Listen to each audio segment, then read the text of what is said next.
Markets finished mostly flat today as they shrug off another major bank failure like it was absolutely nothing. Let's jump in and take a look at what's going on. The Dow finished down about 0.14, S&P 0.04, NASDAQ 0.11, essentially flat.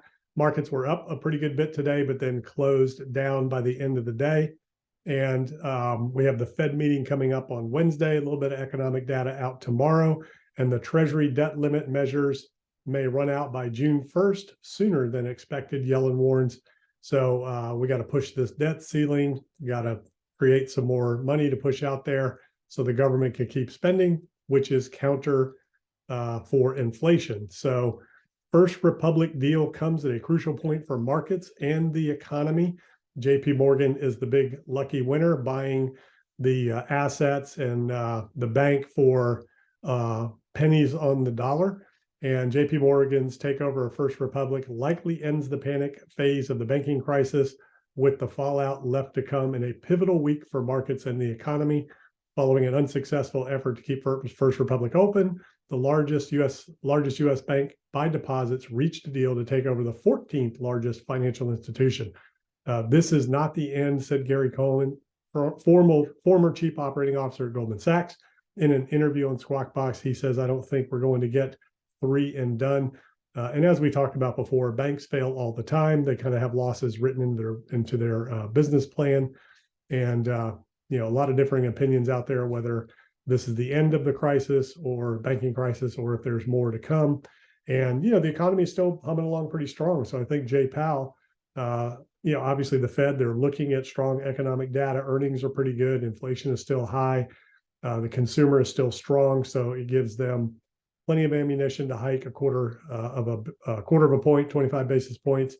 And the important thing is going to be the guidance. What are they going to tell the markets in terms of the next rate hike and how long they can expect rates to remain high? So that's what they're looking at with the next Fed meeting. So let's jump in here and take a look at the charts. Here's the Dow right here, popped up above the trend line, closed right on it. This little trend line that we've been watching here. It'll be interesting to see how that unfolds and if markets kind of continue to work their way down with the longer trend in, from the 2020 bottom, connecting the October bottom, running into here. So just some interesting trend lines to kind of watch. And of course, I have April of the last 2 years marked out, where markets reversed in April, May. And NASDAQ popped up above the trend line and is holding. S&P finding support on the trend line as well. The VIX working its way down to some pretty low levels, down in the 15 range. Got a little pop today, but then reversed. Dixie still kind of hanging out at that 100, 102 level, finding a little base here. A lot of people calling for a decline in the dollar back down to these lower levels, and then other people calling for the dollar to return back to the $100 level. 2 years had a little bit of a pop today on all of the news and the with the banks and everything. 10-year had a little bit of a pop, but still kind of ranging in the lower levels. And let's take a look at Bitcoin. And I've got some things drawn out on Bitcoin. You've got the longer trend from the 2020 bottom, from the 2019 bottom through the 2020 bottom, extrapolated out for a more macro trend. If this, if price came back down, broke the recent low, put back in November and December timeframe, that is an ultimate macro bottom of about 7,700 level of support. That would be interesting to see if Bitcoin ever made it there. Seems to be holding up pretty good right now, but has not broken this trend line connecting the last two prior years of the April decline and peak right here in April of 2021, right here in April, March, April of 2022. Here we are, April 2023, had a little bit of a rebound, rejected off that trend, rejected off the trend again, and kind of working its way back down to that 27,000 level to see if that's going to hold. The other thing that I've put on here, and we'll put this on the weekly chart, is the halvings. We have halving coming up here pretty soon. The interesting thing is to look at what price does into the halving and what it does after the halving. And then obviously, price generally spikes after the halving and reaches a new all-time high. So let's see what that looks like in terms of time frame. Basically, until the all-time high, that was 52 weeks, so basically a year, to reach the all-time high after the first halving. Let's take a look at the second one and see what that looks like. And 75 weeks on the second one.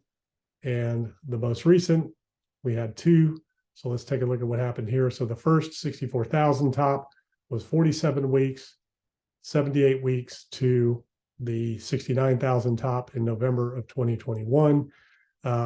So here we are in terms of where the halving is predicted as May.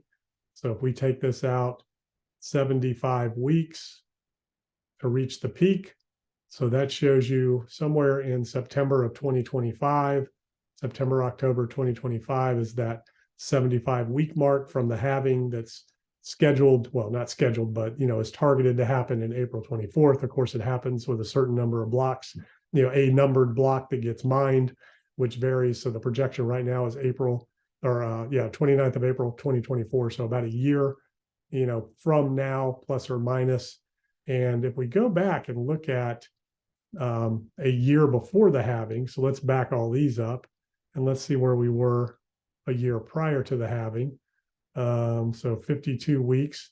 So right about this area where the market started to run up here to that first level back in 2019, right about this point here. So came off the bottom, started to rise a little bit, and then rolled back over for the 2020 pandemic. If we look back from the halving in 2016, so let's roll that back a year. So July of 2016. So we go back to 52 weeks from there. And again, right in this area here, where price started its initial move up after the halving, dropped a little bit and then went on for that run. Same kind of thing back in the early days of 2012. Let's take a look at that. And we'll go back 1 year from there. And again, kind of marked the bottom of that decline there. So if you look at where we are right now, based on historical patterns of the Bitcoin halving, you would think that the market has pretty much somewhat bottomed. I think we'll potentially come down and test these lower levels of 20,000, maybe even that 15,000 level again, especially with the Fed hiking. And if something else happens in the economy, if the banking crisis somehow gets out of control, but I think the Fed has shown or is showing and central banks that it is contained and that they have measures in place with other banks taking them over. It's a much orderly unwinding than what we have seen in previous cycles. Here's Ethereum kind of plugging along, put it back on the daily chart.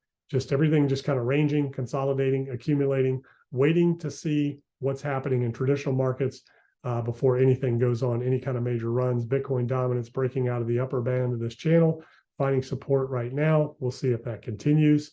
And then the total 3 still within the channel. So Bitcoin outperforming altcoins right now, with the exception of Pepe, if you've been following that. A lot of meme coin action going on right here lately. How's that for a chart? There's Pepe on the daily. This is spot action on BitGet, showing that. Let's take a look at it on the hourly, and there's a true parabolic new altcoin with a blow off top. A lot of people made a lot of money in this one. A lot of people losing a lot of money in this one. So it'll be interesting to see where that goes. So these are the things I'm looking at. If you're new to the channel, I talk about all things entrepreneurship, real estate investing and development, buying businesses, starting businesses, investing in stocks, cryptos, personal finance, pretty much everything. It's all about creating generational wealth and hanging on to it to sustain your family for generations to come. So these are the things I'm looking at. I'll see you in the next video.